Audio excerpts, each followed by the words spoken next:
Hello students, मैं doctor Indu Kumari, department of psychology, NLS college, Jaitpur, Daudpur, from JP university Chhapra.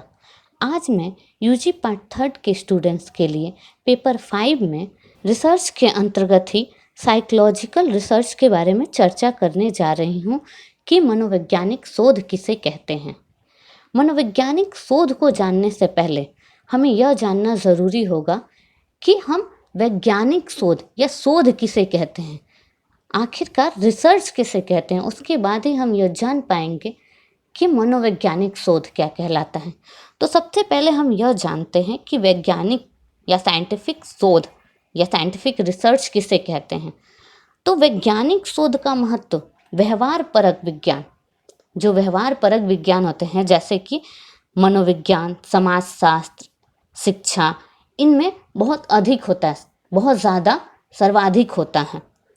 किसी समस्या या प्रश्न का समाधान करने का क्रमबद्ध एवं वस्तुनिष्ठ प्रयास ही वैज्ञानिक शोध कहलाता है।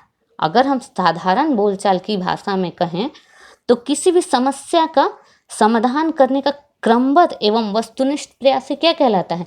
वैज्ञानिक शोध कहलाता है। वैज्ञानिक शोध को भी बहुत सारे वैज्ञानिकों ने वैज्ञानिक शोध को भी परिभाषित किया है।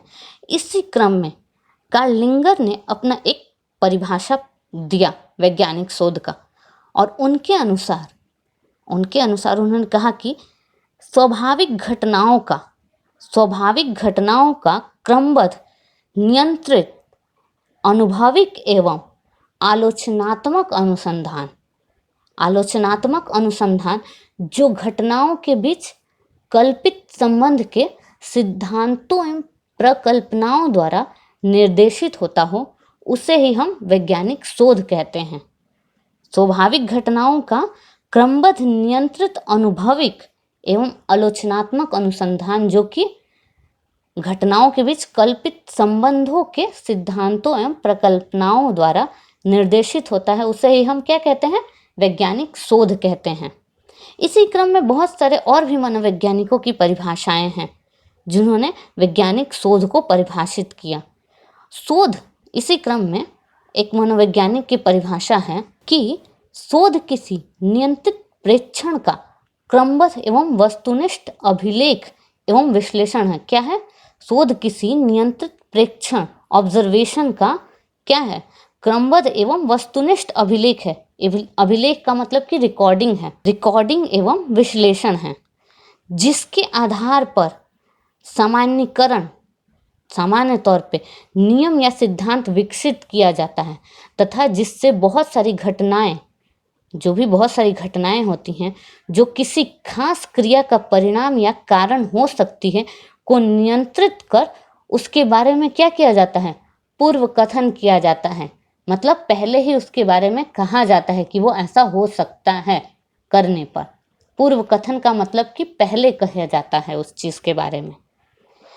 इन परिभाषाओं का जब हम विश्लेषण करेंगे, वैज्ञानिक शोध की ये जो परिभाषाएं हैं, इनका जब हम विश्लेषण करते हैं तो कुछ विशेष बातें सामने आती हैं निकलकर, जो उसकी विशेषताएं हैं। जैसा कि इसके अंतर्गत पहली विशेषता इसकी यह है कि वैज्ञानिक शोध में किसी समस्या के समाधान का एक वस्तुनिष्ठ एवं क्रमबद्ध प्रयास किया जाता है। वैज्ञानिक शोध में क्या किया जाता है?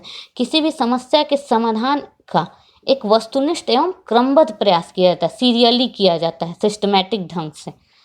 दूसरा है कि इस तरह का शोध दृश्य अनुभव पर आधारित होता है, एक्सपीरियंस पे आधारित होता है। अतः वैज्ञानिक शोध का आधार क्या होता है? अनुभविक सबूत होता है। ऐसे शोध में शोधकर्ता उन तथ्यों एवं नियमों पर विचार करता है जिसे वस्तुनिष्ठ ढंग से प्रेक्षण नहीं किया जा सकता। उन पे विचार करता है कि जिसको वस्तुनिष्ठ ढंग से ऑब्जर्वेशन नहीं किया जा सकता। तीसरा है कि शोध में घटनाओं या तथ्यों का प्रेक्षण तथा परिशुद्ध वर्णन किया जाता है। परिशुद्ध मतलब कि पूरी तरह से शुद्ध हो। शोधकर्ता विश्वसनीयता एवं वैधता परीक्षण का प्रयोग कर आंकड़ों का संग्रह करता है। शोधकर्ता जब परीक्षण जब प्रयोग करता है, आंकड़ों का संग्रह करता है, तो किस आधार पे? विश्वसनीयता एवं वैधता, रिलायबिलिटी एवं वैलिडिटी दोनों आधार पर संग्रह करता है तथा उनका सांख्यिकीय विश्लेषण करके प्राप्त आंकड़ों का परिशुद्ध वैज्ञानिक व्याख्या करता है। चौथा पॉइंट है कि वैज्ञानिक शोध में किसी नियम, सिद्धांत एवं सामान्यीकरण के विकास पर बल डाला जाता है। ऐसे नियम, सिद्धांत एवं सामान्यीकरण द्वारा उन तथ्यों एवं चरों के बारे में पूर्व कथन करने में मदद मिलती है जिनका अध्ययन किया जाने वाला हो, जिनका अध्ययन हम करने वाले हों। इनके बारे में क्या मिलेगी? हमें मदद मिलेगी ना पहले किए गए ये से शोध से। पांचवा पॉइंट है कि शोध की जो कार्य विधि होती है वह क्रमबद्ध होती है, वस्तुनिष्ठ तथा तार्किक होती है। शोधकर्ता इस बात की भरपूर कोशिश करता है कि कार्य विधि में किसी प्रकार का पक्षपात या पूर्व धारणा न घुसने पाए। पक्षपात और जब पूर्व धारणा आ जाएगी तो वो शोध पूरी तरह से निष्पक्ष नहीं रहेगा। इसीलिए तो इसके लिए शोधकर्ता एक वैज्ञानिक एवं वस्तुनिष्ठ डिजाइन तैयार करेगा और उसके आधार पर, जब वो वैज्ञानिक और वस्तुनिष्ठ डिजाइन तैयार करेगा तो उसके आधार पर उसके अनुसार चरों की अंतःक्रियाओं का अध्ययन कर एक निश्चित निष्कर्ष पर पहुंचने की कोशिश करेगा। इसी के अंतर्गत अगला पॉइंट है कि शोध में धैर्य की भी बहुत ज़रूरत होती है, उसमें पेशेंस की बहुत ज़्यादा ज़रूरत होती है। एक अच्छा वैज्ञानिक शोधकर्ता कभी भी चरों का चयन जल्दीबाजी में नहीं करता। अच्छी तरह से सोच विचार करने के बाद ही वह चरों का चयन करता है और धैर्यपूर्वक उसके संबंधित आंकड़ों का संग्रहण करता है तथा उनका विश्लेषण करता है। इसी के अंतर्गत अगला पॉइंट है कि शोधकर्ता में सुविज्ञता की भी ज़रूरत होती है। अगर हम इसको कहें कि शोधकर्ता को यह पूरा पता होता है कि संबंधित समस्या पर और लोग किस ढंग से के शोध कर चुके हैं, इसके बारे में उसे पूरी जानकारी होती है। आठवां पॉइंट है कि शोधकर्ता में प्रतिकृति का गुण होना चाहिए। तो आज हमने वैज्ञानिक शोध के इन कुछ विशेषताओं के बारे में जाना। इसके अन्य विशेषताओं के बारे में हम अपने अगले एपिसोड में चर्चा करेंगे। आज के लिए इतना ही। धन्यवाद।